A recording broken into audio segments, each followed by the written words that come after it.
বিবা ইসলাম আপনি লিখেছেন, জুমার দিনে একবারে সূরা কাহাফ পড়তে না পারলে কি সারাদিন সময়ে সময়ে ভেঙে ভেঙে পড়লে এর ফজিলত পাওয়া যাবে?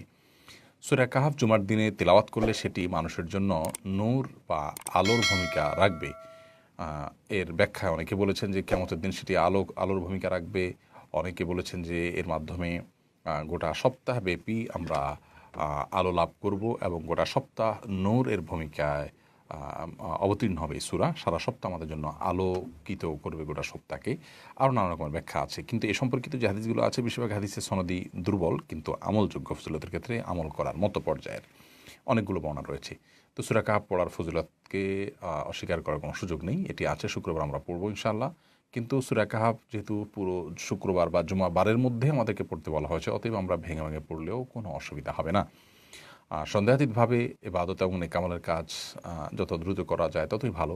আমি একটু পড়ে অপেক্ষা করলাম, আবার আরেকটু পড়লাম। এরকম না করে যদি আমরা একটানা পড়ে ফেলতে পারি সেটা ভালো, এতে কোনো সন্দেহ নেই। কিন্তু আমরা যদি অনেক দীর্ঘ সূরা অনেকের জন্য পড়তে অসুবিধা হয় টানা, সেজন্য আমরা যদি এটাকে ভেঙে ভেঙে বারে বারে বিভিন্ন ভাগে ভাগে করে আমরা পড়ি, তাহলে সেক্ষেত্রেও কোনো অসুবিধা হবে না ইনশাআল্লাহ।